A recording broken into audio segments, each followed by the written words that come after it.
কোনো কষ্ট ছাড়া, কোনো মেহনত ছাড়া, কোনো পরিশ্রম ছাড়া আল্লাহ তাআলা কাউকে কিছু দেন না। কথা বলছি স্যাক্রিফাইস নিয়ে, যে কোনো কিছু পেতে হলে, কোনো কিছু অর্জন করতে চাইলে তার জন্য মেহনত করতে হয়, কষ্ট করতে হয়, পরিশ্রম করতে হয়, নিজের মেধা ও শ্রমকে কি করতে হয়? কাজে লাগাতে হয়। হযরত ইব্রাহিম আলাইহিস সালাতু ওয়াস সালামের কথাই যদি আমরা বলি, যে হযরত ইব্রাহিম আলাইহিস সালাতু ওয়াস সালামের যে মাকাম, যে মর্যাদা, সমস্ত আম্বিয়া কেরামের মধ্যে উনার মর্যাদা ছিল একটু উপরের দিকে। আপনি হয়তো জানেন যে হযরত ইব্রাহিম আলাইহিস সালাতু ওয়াস সালাম তিনি কোনো কমন পারসন ছিলেন না, কোনো সাধারণ কোনো নবী ছিলেন না। ইয়াহুদিরা বলতো ইব্রাহিম আলাইহিস সালাম আমাদের। ঈসাইরা বলতো হযরত ইব্রাহিম আলাইহিস সালাতু ওয়াস সালাম হলো আমাদের। আর আল্লাহ তাআলা বলেন যে না তিনি ইয়াহুদি, না তিনি ঈসাই। তিনি হলেন হানিফা মুসলিমা। হযরত ইব্রাহিম আলাইহিসসালাতু ওয়াসসালামের ইম্পর্টেন্স দেখুন। উনার মর্যাদা এতটাই ঊর্ধ্বে যে স্বয়ং আল্লাহ সুবহানাহু ওয়া তাআলা বলেছেন, ইব্রাহিম এবং তার মাযহাবকে অনুসরণ করো। ওয়াত্তাবি' মিল্লাতা ইব্রাহিম হানিফা। তো আজকে আমাদেরকে এই জিনিসটাই বুঝতে হবে, এটাই রিয়ালাইজ করতে হবে যে আমি আল্লাহ তাআলার জন্য কি স্যাক্রিফাইস করেছি। কি স্যাক্রিফাইস করলে এরপর আল্লাহ তাআলার কাছে আমি কোনো এক্সপেকটেশন রাখলে আল্লাহ তাআলা আমার সেই এক্সপেকটেশন পুরা করবেন।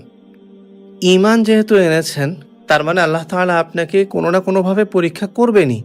এবার নেয়ামত দিয়ে হোক কিংবা মুসিবত দিয়ে হোক, পরীক্ষা তো আপনাকে দিতে হবেই। এবং এটা দুনিয়াবি সাকসেসের জন্য হোক কিংবা আখিরাতের সাকসেসের জন্য হোক। নবী আম্বিয়া কেরামদের তুলনায় আমাদের তো কোনো পরীক্ষাই নেওয়া হয় না। আল্লাহ তাআলা তো আমাদের কাছে তেমন কোনো পরীক্ষাই নেন না। অন্যান্য আম্বিয়া কেরামের কথা নাই বলি, যেহেতু হযরত ইব্রাহিম আলাইহিস সালাতু ওয়াস সালামের কথা শুরু করেছি, উনার কথাই বলি। হযরত ইব্রাহিম আলাইহিস সালামের যে মাকাম, যেই মর্যাদা, এটা অনেক পরীক্ষার পরে, অনেক চড়াই উতরাইয়ের পরে আল্লাহ তাআলা তাকে এই মাকাম, এই মর্যাদা দিয়েছেন, এই দারাজায় বুলন্দ করেছেন। হযরত ইব্রাহিম আলাইহিস সালাতু ওয়াস সালামের সর্বপ্রথম যেই পরীক্ষা, যে আজমাইশ ছিল, সেটা ছিল হযরত ইব্রাহিম আলাইহিস সালাতু ওয়াস সালামের পিতার ফিতনা। উনার বাবার ফিতনা অনেক বড় ছিল। হযরত ইব্রাহিম আলাইহিস সালাতু ওয়াস সালামকে ঘর থেকে বের করে দিয়েছিলেন। জাহান্নামের আগুনের যে তাপমাত্রা, যেই আযাব এবং যেই শাস্তি, সেই শাস্তিকে একবার আপনি চোখের সামনে ভাবেন এবং আপনি আপনার পিতা যিনি আছেন, আপনার বাবা যিনি আছেন, তাকে সেই জাহান্নামের আগুনে একটু কল্পনা করেন। পারবেন? এগুলো তো কল্পনা করাই যায় না। হযরত ইব্রাহিম আলাইহিস সালামের বাপ তো ছিলেন মুশরিক, কাফের। পিতামাতাকে সামান্য কষ্ট করতে দেখলেও তো সন্তানের খারাপ লাগে। সেখানে হযরত ইব্রাহিম আলাইহিস সালাতু ওয়াস সালাম স্পষ্ট দেখছেন যে তার পিতা জাহান্নামী এবং জাহান্নামের আগুনে জ্বলবে। সেখানে তিনি কিভাবে সহ্য করবেন বলেন? হযরত ইব্রাহিম আলাইহিস সালাতু ওয়াস সালাম অনেক কষ্ট করেছেন, পিতাকে অনেকভাবে বুঝিয়েছেন। যত ধরনের মাধ্যম ছিল, সব ধরনের মাধ্যম দিয়ে তিনি তাকে বুঝিয়েছিলেন। তখন হযরত ইব্রাহিম আলাইহিস সালাতু ওয়াস সালামের পিতা তাকে বললেন যে তুমি আমাকে আমার রব থেকে, আমার প্রতিপালক থেকে, আমার স্রষ্টা থেকে দূরে সরিয়ে নিতে চাচ্ছ। এবং হযরত ইব্রাহিম আলাইহিস সালাতু ওয়াস সালামকে সতর্ক করলেন যে তুমি যদি কথা না শোনো, তোমার এই সব দ্বীনি দাওয়াত বন্ধ না করো, তাহলে আমি তোমাকে পাথর মেরে মেরে ফেলবো। এরপর হযরত ইব্রাহিম আলাইহিস সালাতু ওয়াস সালাম সালাম দিয়ে কথা শেষ করে সেখান থেকে চলে আসলেন এবং বলে আসলেন যে আমি আমার আল্লাহ তাআলার কাছে আপনার জন্য দোয়া করব, তিনি আমার দোয়া ইনশাআল্লাহ কবুল করবেন। এখানে হযরত ইব্রাহিম আলাইহিস সালাতু ওয়াস সালামের কষ্ট দেখুন, যে আল্লাহ তাআলা তাকে স্টপ করে দিয়েছেন। কিসের থেকে স্টপ করেছেন? যে তার পিতার জন্য দোয়া করার থেকে স্টপ করে দিয়েছেন, থামিয়ে দিয়েছেন যে তুমি তোমার পিতার জন্য দোয়া করবে না। এবার একটু ইমাজিন করুন যে আপনি আল্লাহ তাআলার জন্য, দ্বীন ইসলামের জন্য এত এত কিছু করছেন, এত খেদমত করছেন, কিন্তু আল্লাহ তাআলা আপনার কাছে এই তাকাজা করছেন, এই পরীক্ষা নিচ্ছেন যে তুমি তোমার নিজের পিতার জন্য কি করবে না? দোয়া করবে না। এমনটা কি কল্পনাতেও ভাবা যায়? এই ছিল হযরত ইব্রাহিম আলাইহিস সালাতু ওয়াস সালামের প্রথম পরীক্ষা, প্রথম টেস্ট। দ্বিতীয় যে কোরবানি ছিল, দ্বিতীয় যে পরীক্ষা ছিল, টেস্ট ছিল হযরত ইব্রাহিম আলাইহিস সালামের, সেটা হলো উনার ফ্যামিলি এবং পরিবার নিয়ে।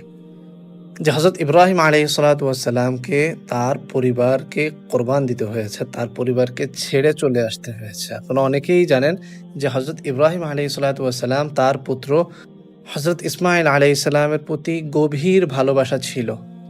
এর একটা কারণ তো হলো যে হজরত ইসমাইল আলাইহিসসালাতু ওয়াসসালাম হজরত ইব্রাহিম আলাইহিসসালাতু ওয়াসসালামের পুত্র। কারণ হজরত ইব্রাহিম আলাইহিসসালামের কিছুটা বয়স হওয়ার পরে হজরত ইসমাইল আলাইহিসসালামের জন্ম হয়। এবার একটু ইমাজিন করুন যে আল্লাহ তাআলা আপনার নিকট, যে আপনার নতুন বিয়ে হয়েছে, মাত্রই আপনি বিয়ে করেছেন এবং অনেকগুলো বছর পার হওয়ার পরে আপনার একটা সন্তান জন্ম হয় এবং তখনই আল্লাহ তাআলা আপনার নিকট এই তাকাজা করছেন, এই জিনিসটা চাচ্ছেন যে তুমি অমুক মরুভূমিতে যাও, সেখানে গিয়ে তুমি তোমার পুত্র এবং তুমি তোমার যে আহলিয়া, তোমার ওয়াইফ, এই দুইজনকে সেখানে রেখে তুমি চলে আসো। একটু ইমাজিন করুন যে ইব্রাহিম, আমি তোমার কোরবানি তখনই মানব যখন নাকি তুমি তোমার ভালোবাসার পুত্রকে ও তোমার বিবিকে অমুক মরুভূমিতে রেখে একদম চলে যাবে এবং সব সময়ের জন্য ভুলে যাবে। তাহলেই আমি তোমার ঈমানকে এবং তোমার যে কোরবান, সেই কোরবানকে আমি মেনে নিব। একটু চিন্তা করুন, আম্বিয়া কেরামের তুলনায় আমরা কি এমন কোনো পরীক্ষা দিয়েছি?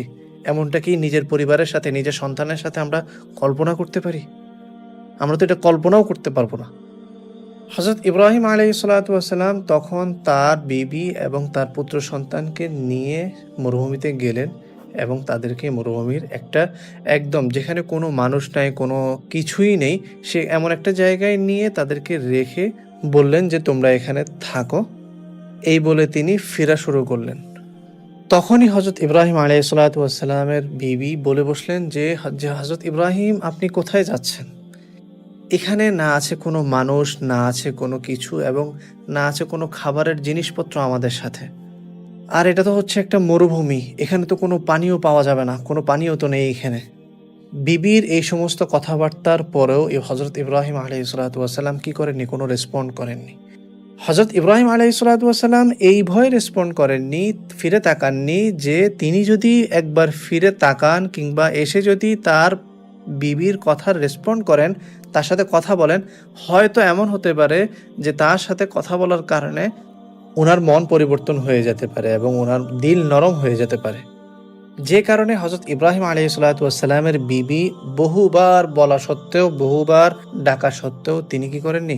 কোনো রেসপন্ড করেননি। তিনি চলতেই লাগলেন এবং চলেই গেলেন। এই জায়গায় যদি বলি যে আমরা কি একটু কল্পনা করতে পারি আমাদের নিজেদের জায়গা থেকে, নিজেদের পরিবারের সাথে এমন কোনো কিছু কি আমরা চিন্তা করতে পারি, কল্পনা করতে পারি? কিংবা সেই তুলনায় আমরা কি এর চেয়ে বড় কোনো পরীক্ষা দিয়েছি? আমরা তো এর চেয়ে শতগুণ ছোট কোনো পরীক্ষাও দেইনি, তাই না? এই জন্য আল্লাহ তাআলার জন্য কিছু স্যাক্রিফাইস করতে হবে। নিজের কোনো এক্সপেকটেশন থাকলে, আল্লাহ তাআলার কাছে কোনো এক্সপেকটেশন থাকলে সেই এক্সপেকটেশন যেন আল্লাহ তাআলা পুরা করেন, সেই জন্য আল্লাহ তাআলার জন্য আমাদের দিল খুলে ইবাদত করতে হবে, তার কাছে চাইতে হবে। স্যাক্রিফাইস বলতে এই না যে নিজের জান কোরবান দিয়ে দেওয়া কিংবা নিজের ব্যবসা বাণিজ্য, জব, চাকরি, এগুলো সব, সংসার, এগুলো সব কিছু ছেড়ে আল্লাহ তাআলার জন্য বসে বসে জিকির করা, এমন কিছু কিন্তু বলা হচ্ছে না এখানে, ঠিক আছে না? হযরত ইব্রাহিম আলাইহিসসালাতু ওয়াসসালামের এর পরের যে পরীক্ষাটা, সেই পরীক্ষাটা আরো বড় পরীক্ষা ছিল। আর সেটা হলো যে আল্লাহ সুবহানাহু ওয়া তাআলা হযরত ইব্রাহিম আলাইহিসসালাতু ওয়াসসালামকে বলেন যে তোমার যে সন্তানকে তুমি আমার উপর বিশ্বাস করে সেই মরুভূমির মধ্যে রেখে এসেছিলে, সে এখন বড় হয়ে গিয়েছে। এখন তোমার জন্য যে ইমতিহান রয়েছে, যেই পরীক্ষা, সেটা হলো যে তোমার যেই সন্তান ইসমাঈল, তার গর্দানে তুমি কি করবে? ছুরি ধরবে, অর্থাৎ জবেহ করবে। তখন হযরত ইব্রাহিম আলাইহিসসালাতু ওয়াসসালাম পুত্র ইসমাঈলের সাথে এই বিষয়টি শেয়ার করেন যে আমি স্বপ্নে দেখেছি যে তোমাকে আমি জবেহ করছি এবং এটা আল্লাহ তাআলার হুকুম।